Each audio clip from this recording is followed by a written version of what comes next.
Now, this next European match takes place in London, England, at the Insurrection pay-per-view. Now, this was one of a series of UK exclusive pay-per-views that were made in conjunction with Sky Box Office. They actually stopped doing that the following year, so after this one there was only a couple more, I think.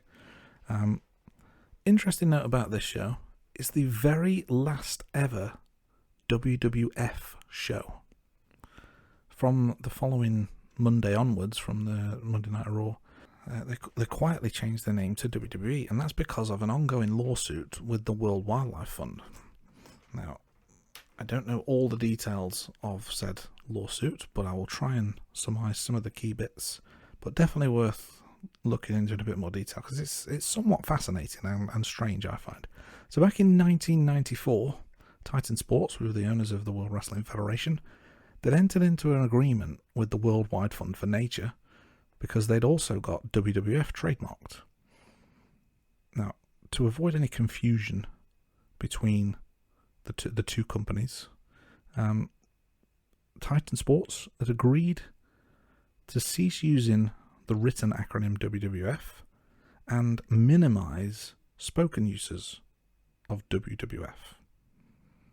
And in return, the World Wildlife Fund agreed to drop any pending litigation and agreed not to challenge Titan's use of the full World Wrestling Federation name and the promotion's then logo.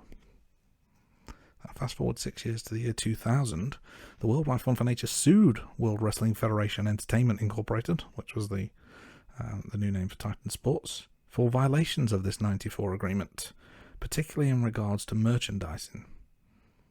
This rumbled on until 2002, when this pay-per-view, the Insurrection pay-per-view, was the very last time that the WWF name was used. And then from the following day, the company launched its Get the F Out marketing campaign, changed all references from WWF to WWE, changed its website URL to WWE.com, and changed the official name of the company from World Wrestling Federation Entertainment Incorporated to just World Wrestling Entertainment Incorporated. And then they publicised a press release during the broadcast of Raw on the Monday night, and WWE it has been ever since. Now, just to kind of follow up on this, apologies, we're here to talk matches, not legal matters, but I thought this was quite interesting.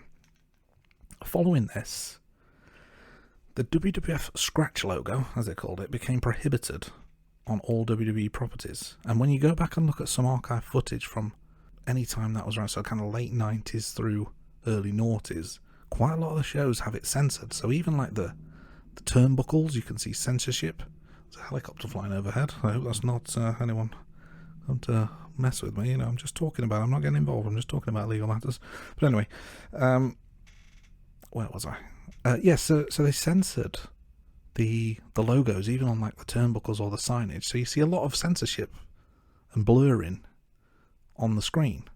And also, if anyone ever says the letters WWF, they bleep out the F, which is really, really bizarre.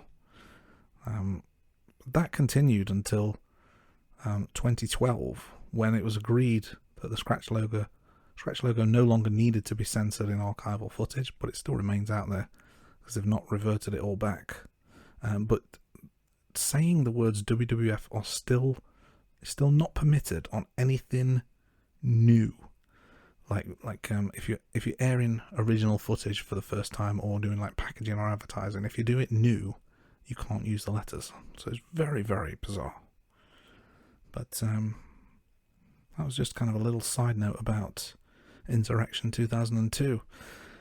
Now, the match we're going to talk about is actually the main event of this show, and the matches preceding it included Rob Van Dam versus Eddie Guerrero, Trish Stratus and Jackie against Molly Holly and Jazz, X-Pac took on Bradshaw, Booker T and Steven Richards fought for the Hardcore title, the Hardy Boys took on Brock Lesnar and Shawn Stasiak, Spike Dudley won the European title from William Regal, interestingly, and Stone Cold Steve Austin fought the Big Show in a match refereed by Ric Flair.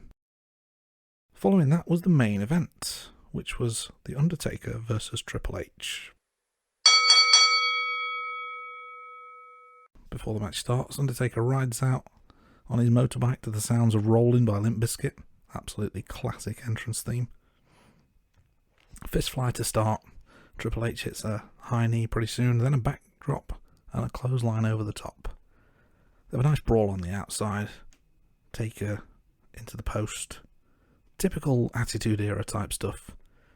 And then back in the ring, Undertaker takes over with a clothesline. Goes for his patented old school. But before he can start walking the ropes, Triple H throws him from the top. Then he hits a suplex, an elbow, clothesline on the floor, but then Taker back in control. Hits a couple of elbows to the back of Hunter's head, and even a leg drop on the apron, which is one of his patented moves. Triple H tries to mount a comeback, but Undertaker hits a chop block and then starts working on the knee with some elbows. Triple H fights back again, and then things start to really fall apart. Triple H goes for an Irish whip to the Undertaker, goes across the ring to the side, and the top rope snaps. And you hear a really strange noise, and you see the rope sag, and it's a really dangerous move, because I mean, if he'd have hit that any harder, he could have gone toppling over and landed on his head. It was pretty gnarly stuff. But then they continue the match, and you see the top rope for the rest of the match is just hanging there loose. I mean, it's not like they can stop the match. They're on live pay-per-view, so they just continue best they can, but it does have an impact on the match quality from that point onwards. Triple H hits a back suplex. Then they both hit each other with a clothesline at the same time, and they're both down. Taker misses a boot in the corner. Triple H fights back with a couple of neck breakers on a spine buster. Tries for the pedigree, but Taker counters with a big boot. Goes for the chokeslam, but then Triple H counters that into a DDT. But eventually, Undertaker does hit the chokeslam for a long 2 count. He then hits a DDT, another 2 count, throat slash. It's all over. I thought he was going to go for the tombstone at this point, but actually went for some sort of submission hold, maybe like a dragon sleeper.